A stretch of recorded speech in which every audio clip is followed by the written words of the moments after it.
mais voilà, il a été touché aussi, en fait, il y en a qui n'écoutent pas, hein.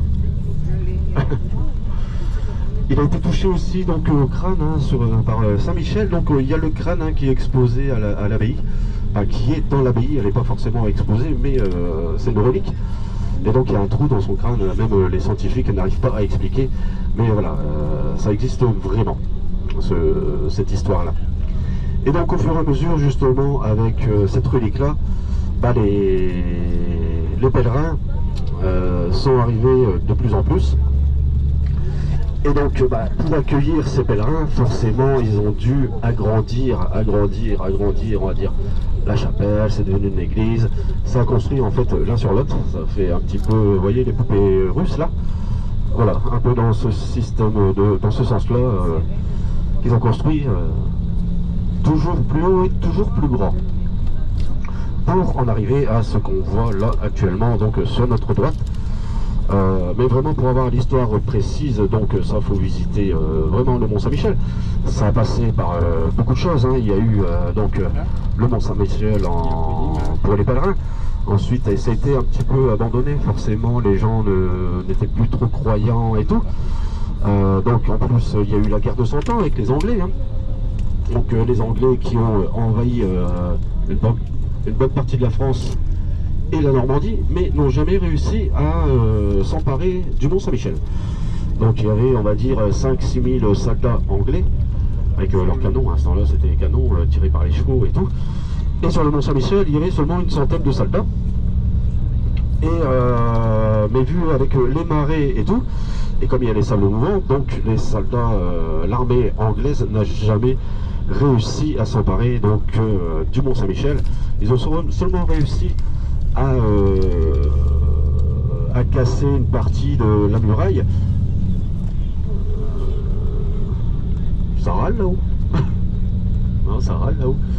Donc vous allez voir, quand vous allez prendre la navette, le pont, quand vous allez voir les remparts du Mont Saint-Michel, en fait il y a une grande tour. Vous allez voir, enfin c'est pas une tour, pas comme une tour, on va dire arrondie, mais très très grande, où il y a un drapeau français d'ailleurs dessus. Et en fait, c'était là où il y avait l'ancienne porte pour pénétrer dans le mont. Non, pas une ancienne porte. Ils ont fait une porte après, mais après ils ont refait donc cette tour-là. Mais en fait, ils avaient réussi à avec les boulets de canon, à faire effondrer cette partie de muraille, mais ça a été reconstruit aussitôt. Mais donc ils n'ont jamais réussi à s'emparer du mont. Ensuite, après cette guerre de 100 ans, donc c'est toujours resté français, mais ça a été un petit peu l'abandon. Et au moment de Louis XVI, forcément, donc il y a eu des coups d'État et tout. Donc ça a été transformé en prison royale. D'abord en prison royale. Louis XVI a été forcément, il y a eu la Révolution française et tout. Et ensuite, donc ça s'est transformé en prison d'État. Donc vous allez voir, si vous visitez l'abbaye, il y a encore les anciennes geôles et tout, ils ont reconstitué un petit peu cette partie d'histoire du mont. Donc vous pouvez le voir, mais ça a été quand même pendant quelques années une prison d'État et où les conditions n'étaient pas vraiment top.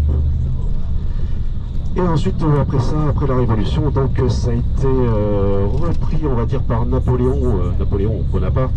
On sait que les Belges n'aiment pas trop Napoléon, mais en France, ça a été un personnage très important, donc qui a repris pas mal de monuments historiques comme ça, et qui les a retapés, en fait, pour, on va dire, redonner, ces lettres de noblesse à la France. Et donc, ça a été reconstruit, et de là, ça fait partie de l'État. Donc maintenant, le Mont Saint-Michel appartient à l'État français.